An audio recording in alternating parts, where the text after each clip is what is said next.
What Yeah. is going on, everybody? Welcome back to another episode of Blitz the Books. Happy New Year's. How's it going, Mike? Happy New Year, Wade. I can't complain, brother. Doing good. Glad to be back on here. I'm Homer though. I got the old Bama. I've got the Bama jacket on here. It's back cold again here in Tennessee. But yeah, excited to talk some college football as always, man. What's going on in your world?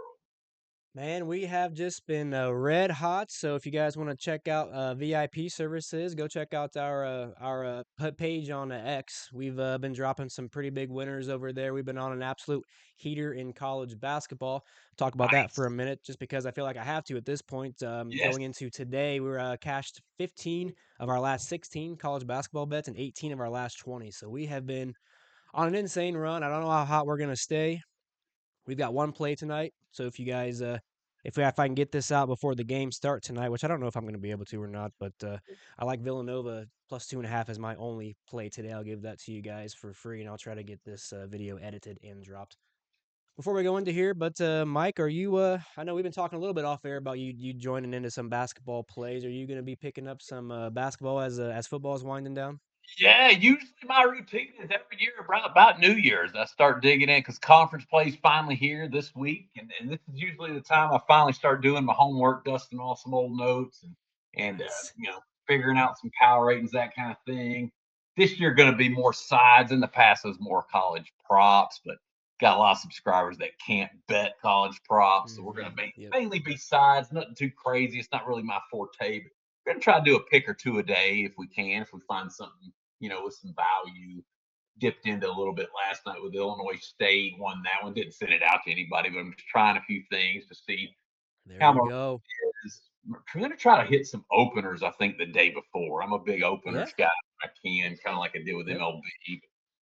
We'll see, man. Kind of excited. Hoping you'll help me out here, man. You're the guru of the hardwood there. So yeah, Yeah, no, I wanted to bring it up a little bit because I know you've been pretty hot with that in the past. So I want people to be on the lookout for make sure you guys follow Mike and make sure you guys keep an eye on his basketball stuff, as I know he's going to be dropping that pretty shortly. I know he'll probably be releasing some articles with some basketball plays as well. So yeah, let's not talking about the hard court here. Let's jump right back over to college football, which we will be talking about today.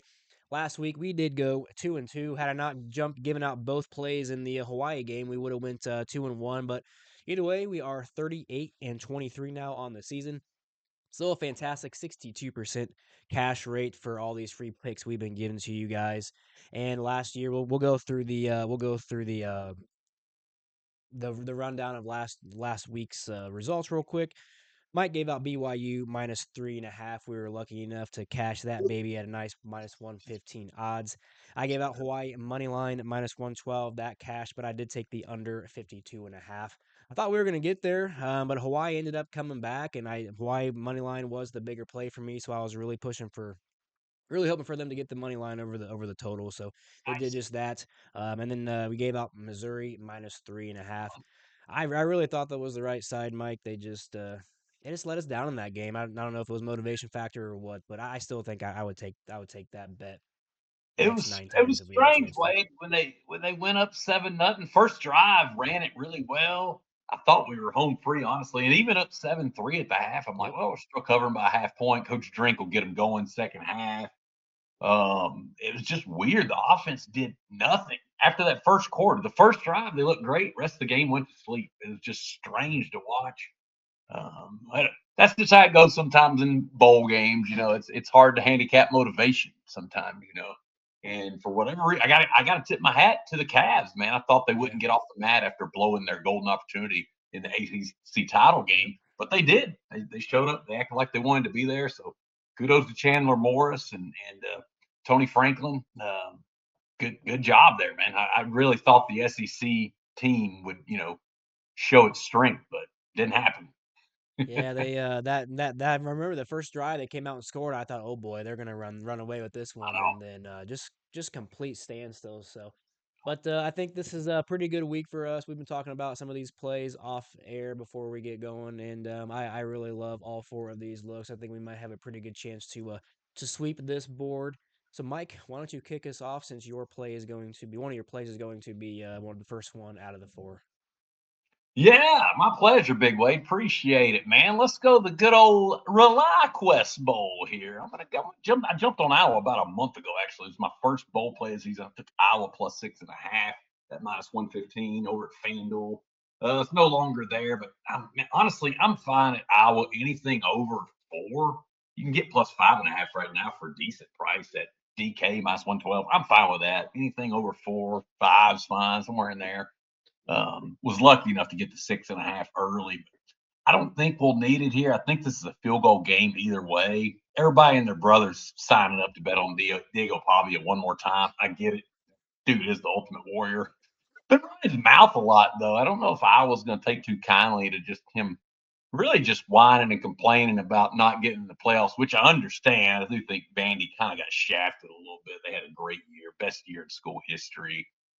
I just don't think this line should be so close to a full touchdown here with a stingy defense like Iowa on a neutral field.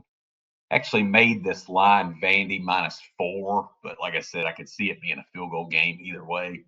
As good as Pavia is, Big Wade, we got to remember this will be the best defense he's seen all season long. As good as he is as a runner, it's more of a stylistic play for me here. Iowa shouldn't have any trouble shutting down Vandy's run game. And that's what Vandy does really well. They run a lot of inside zone, a lot of pull lead. That's what Hawkeyes actually stop. Those two rush concepts, they stop them like gangbusters, man. And that's really what Vandy excels in is those two types of handoffs. So yeah, I just love getting the points here with an old school coach like Kurt Ferentz. I think he's been at Iowa since God said, "Let there be light." He's been there forever today. Got a really good bowl record. Yeah, and we know Iowa always has good special teams. I can see the special teams coming with a huge play here for the Hawkeyes. You know me, man. I took these points for a 2 unit play and I sprinkled that money line a little bit on the Hawkeyes. I think they get it done here. I saw early game too, noon Eastern tomorrow, ESPN. Gotta love bowl season, man. I just love these middle of the day games. Just give us something to watch, have on in the background while we work. What do you think about this one? No, I love it. I actually gave this out to my I think you're members as muted. well. I did pay. Oops. Yeah, you're No, muted. I actually love this play as well. I actually gave this out to my members as well. I did a 2% play. I paid a little bit for their money line because I did I or plus 6. I bought it up to plus 6 minus 125. So Sweet. I thought that was a good enough price for me once I jumped in later in the week. As always, Mike does get to the lines a little bit earlier in the week than me. I'm usually more of a day to day type of handicapper, as Mike usually likes to find the best value. So if you are one of those people that really likes that, Mike is an absolute perfect person to follow to get the earliest and best lines as possible. So yeah, absolutely love that look, man. I think Pavia has worn out his welcome is all I can say. I think this Iowa defense is going to come into this game and look to shut him up, and maybe they won't. Yeah. He's He's beast. proved us wrong plenty of times. They play pretty well under him. Obviously, he knows how to command that offense. I just think they're running into a pretty stout defense here. Yeah, I appreciate it, man. Yeah, same. It should be a heck of a game to watch, though. Yeah, And I'm kind of torn on it because I've always liked Iowa since back in the day. It's just kind of a yeah, fun, it's a throwback way of watching football. It can be boring at times with all the punts and low scoring. But I'm kind of torn on the game because Clark Lee's actually a personal friend of mine. I played summer baseball with him for 2 years back in the day when we were teenagers. So I love what he's done with Vandy's program. So honestly, for me, a 2 or 3 point Vandy win wouldn't be too bad, even though I do yeah. want the money line as well because we're all about the bank. Absolutely, yeah. No, I think Iowa can win this game outright. But we'll see. This is two obviously Big Ten SEC matchup. This is what we like to watch. Obviously, there's a SEC Big Ten matchup going right now on TV. I believe it's 7-7 right now, Tennessee and Illinois. So, how do you Oh think yeah, all these big time matchups with these big schools? I think we'll have some pretty good matchups. All yeah, really tight games. I don't really see either one of these teams blowing each other out. So, yeah. yeah, I Same. like this. I love Iowa. Always take Iowa in a close bowl game. Come on now. Yeah, I was a dog. I mean, you talk about Iowa. I know we're going to get to your play here, but Yeah, they lost to Oregon, but only by 5. They've played some tough teams close. They've had I think Indiana. What did they lose by 2 to Indiana, something like that. I correct. mean, I think so. correct. Something like that. So, I mean, they've played some really top tier teams close. No reason they can't hang with Vandy. No disrespect to Vandy, but enough rambling. What's your first play, my man? You've been red hot. Let's keep going. Let's go, Big Wade. Yeah, Y'all we follow actually are Wade on on a here. 6-0 bowl run streak here, so I think we keep that going. We've got a couple bowls in today's action. We did take some action in today's bowl, so hopefully that'll work out for us later today. Right now, we're gonna jump into the AutoZone Liberty Bowl. Yeah, Navy between Cincinnati. This is a Friday afternoon matchup on ESPN, 4:30 p.m. Eastern time. We've got two teams here that are moving in opposite directions, Mike. Navy yeah, finished the regular season on a high note with an emotional 18-17 victory over Army, giving the midshipmen their third straight win. And while we saw Cincinnati limped to the finish line, losing four consecutive games and failing to cover 7 points in three of those four matchups, that late season slide is now compounded by roster turnover, and I really don't see how Cincinnati can recover from this. Roster continuity does matter more than ever in bowl games, and it does favor Navy here by a landslide. yeah. As we've talked about in the past, service academies rarely feel the effects of the transfer portal. Navy looks to be fully loaded in this game, besides a couple normal injuries. Cincinnati's situation is far more concerning here. They've got the star quarterback, Brendan Sorsby, is currently the number one ranked quarterback in the transfer portal, leaving the Bearcats without a centerpiece in this offense. On top of that, Cincinnati is losing 9 defenders to the portal, with Dante Corleone and Jake Golday as expected to sit out as they are preparing for the NFL draft, and both of those are defenders as well. So that's a total of 11 defenders sitting out in this game for Cincinnati. I think that's going to be trouble against Navy as they run one of the most efficient rushing attacks in the country, ranking first Mhm. nationally in rushing yards per game while sitting top 25 EPA per play. Something we don't talk about too often on this show. The option heavy scheme does force defenses to play disciplined football for 4 quarters, and I just don't think Cincinnati can do that here as we saw them struggle even at full strength down the season stretch here. The Bearcats rank outside top 90 in yards per play allowed, and they rank near the bottom nationally in tackles for loss. I just think a lack of penetration can be a major concern against a Navy offense that thrives on staying ahead of the chains. We've seen time and time again teams that control the game and trenches usually win these bowl games. Blake Horvath is a quarterback that I want to back in bowl games. He doesn't need to throw often, but he does keep defenses honest with his ability to run. And when he needs to, he can make an explosive play in the passing game. He can do it. We've seen it in the past. Quickly talk about Cincinnati's offense here versus Navy's defense. Their offense will be operating without Sorsby, as we mentioned, and the numbers already pointed to inconsistency late in the year in those last four games. Now the Bearcats sitting ranked outside top 75 in yards per play, and they struggle to generate explosive plays down the stretch in those four games as well. As Cincinnati gets behind, I just think they're going to be limited pass to catch up, especially with Navy just pounding the ball and keeping the ball away from their offense. Navy's defense is well coached. They rarely beat themselves. They don't have a lot of penalties, and I think they can benefit from facing a one-dimensional offense if Brady Lichtenberg, who is going to be the backup quarterback, can't get the passing game going. Navy ranks inside the top 50 in sacks and quarterback hits. I think if Nice. they can get to Brady, they can make him uncomfortable and get him off schedule all game long. The fun stat for this show is the service academies are sitting right now 19-3 against the spread in their last 22 bowl games. I know a lot of that has Army involved in it because Navy doesn't go to bowl games every single year, but they did beat Oklahoma last year 21-20, a much better opponent than Cincinnati here. Motivation, preparation, roster stability matter in this matchup, and Navy just checks every box for me here. I just think they're going to run the ball, control the clock, and I think they're going to grind out something like a 30-20 victory here. Yeah, I love it, Big Wade. I mean, you hit the nail on the head. Did Service I say the did I Academy. say the line? Navy -7, Yeah, yeah, minus yeah, 110. Okay, I don't even yep, know if I yeah.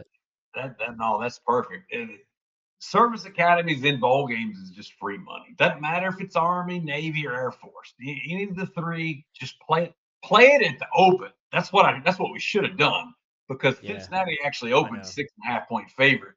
I We could know. have got ahead of the Sorsby news. Now it was there all of like 10 minutes probably. Yep. So it's not always realistic.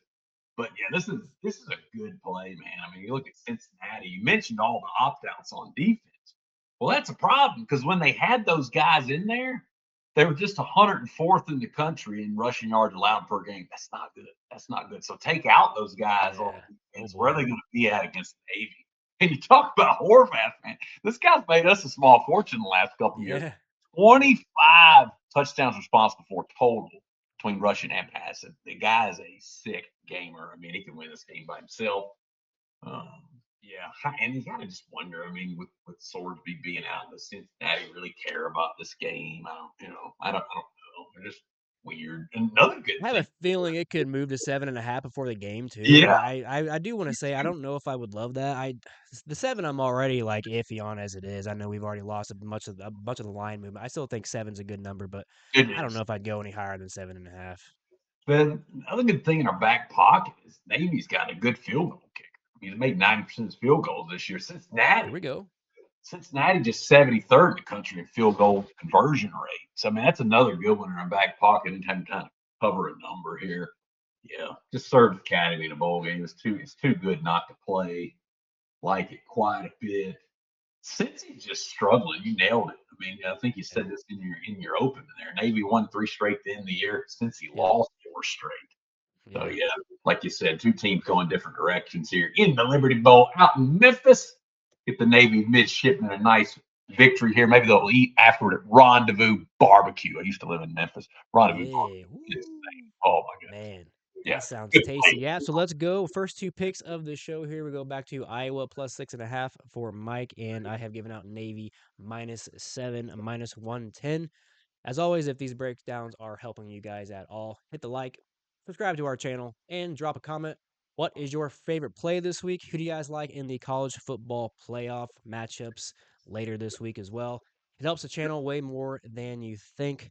Mike, what do you got for number two, baby?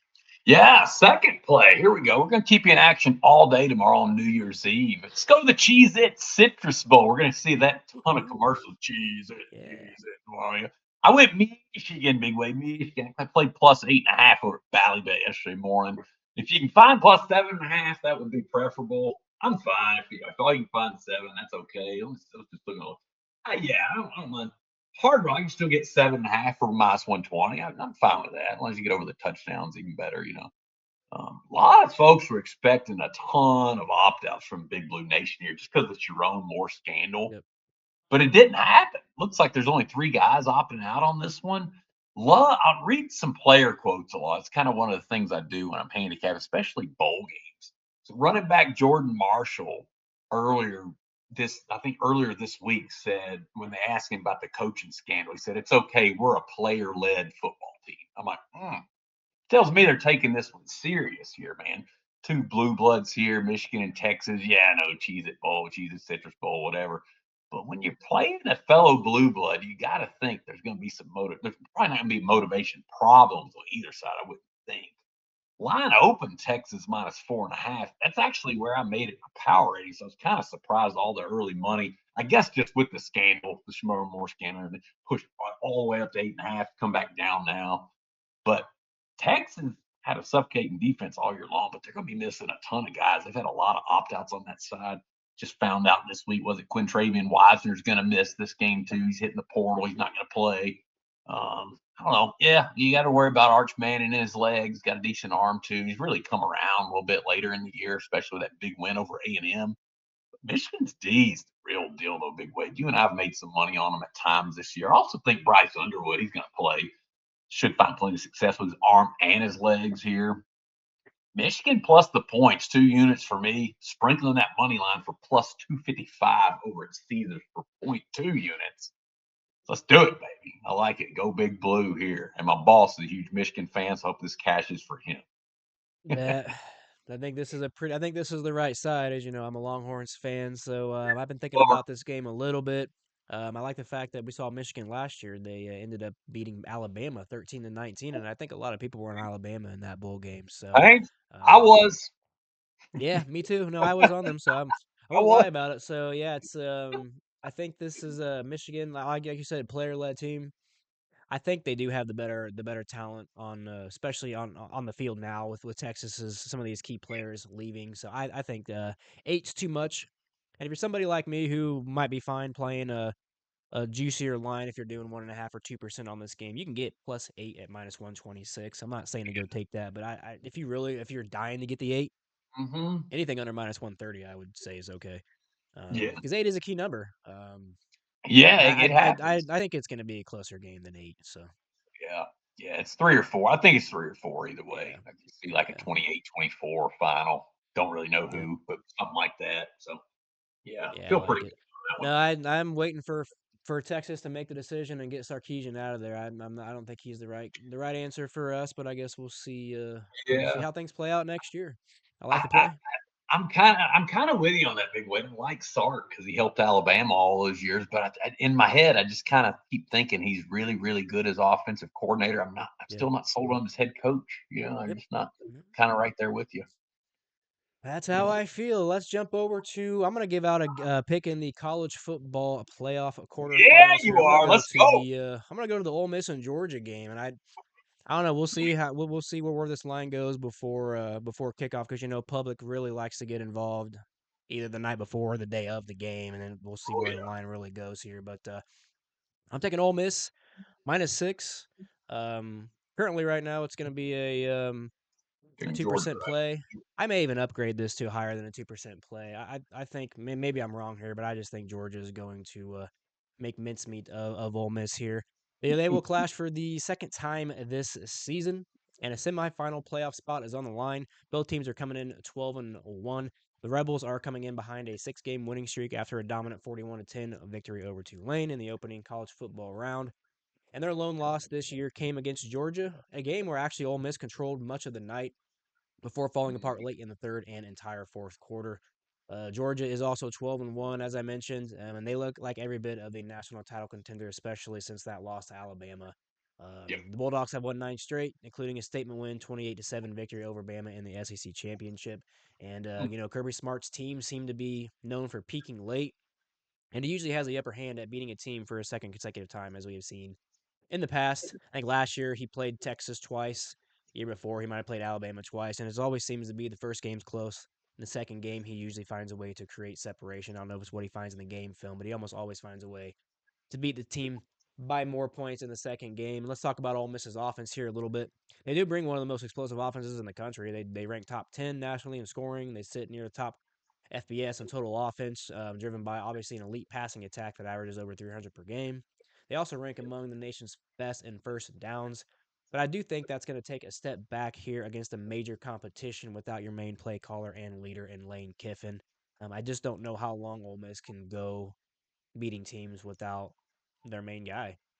Georgia boasts a top 10 scoring defense, elite against the run, and they're excellent in the red zone situations. While Georgia's pass defense isn't as dominant as it's been in the years past, it's been really good at stopping the run. And I think they've still tightened up significantly as the season has wound down here. And I think that mattered. That matters here because in the first meeting where Ole Miss moved the ball early, but they failed to score late in the fourth quarter while also failing to gain a first down in the fourth quarter. That kind of shows you how Georgia kind of wears on teams here a little bit as the game goes on. Red zone efficiency stands out as a major difference Come in on, this you one nailed for it. me here. Ole Miss ranks outside the top 60 offensively in red zone scoring and near the bottom defensively, while Georgia ranks top 15 offensively and top 10 defensively. So I just think that's going to matter most where the points come into play. Georgia's offense isn't built around explosive passing, but they sure are efficient. The Bulldogs rank top 10 in scoring while leaning on strong rushing attack and consistent third down execution. They average nearly 190 rushing yards per game, rank top 10 in first downs, and that allows them to control not only the clock but key possessions of the game.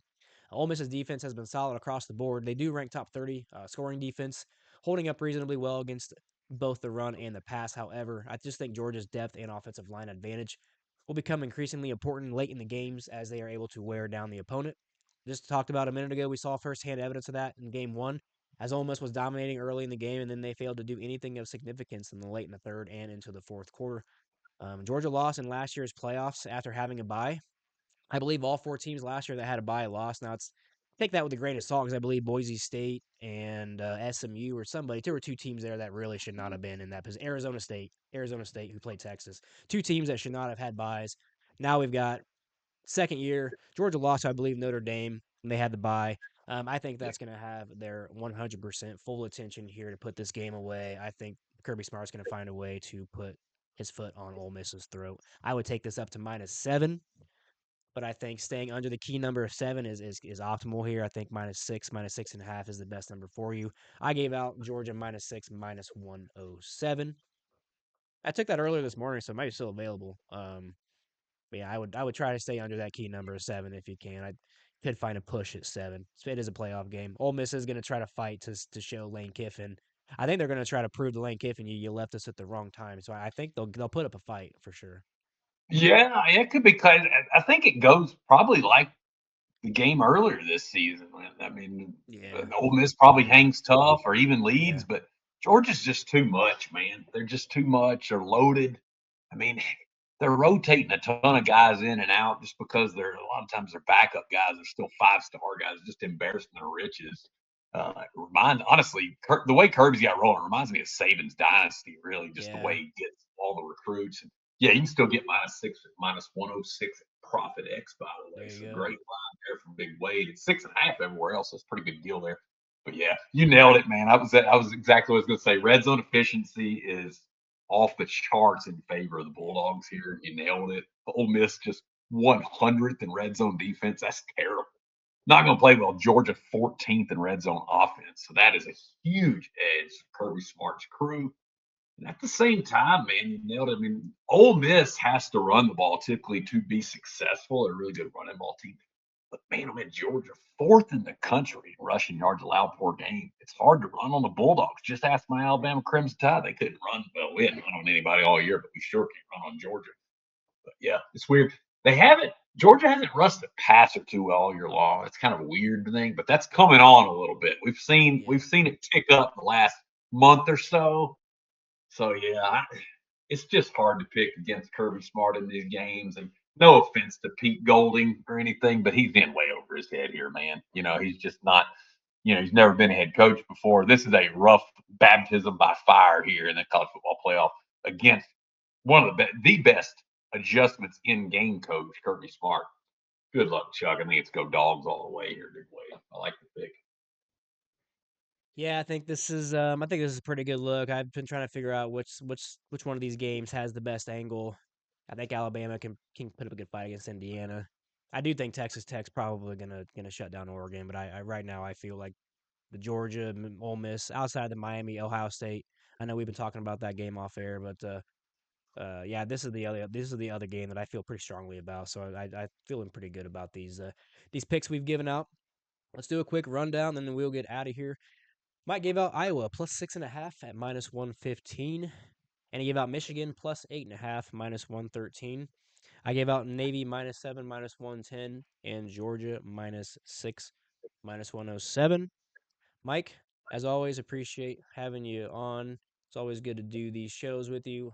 Let's cash both of these. Let's come into next week with a record of 42 and 23. What do you say, buddy? Hey, I like it, man. Sweep the board here. Just put our last college football show of 2025. Holy smoke, big weight. I can't believe this. Wow. Yeah, I know this could be the last one. We may jump on and do a Yeah, we quick might want to do one college tomorrow. We'll football play all. preview video Yeah, tomorrow to talk about yeah. all the games for everybody and see if we've got any leans or likes in those. We'll see if we can get that done tomorrow morning as the first game kicks off between Miami and Ohio State tomorrow night. So as always, Nice. appreciate you guys watching. Let's cash these and have a fantastic Tuesday.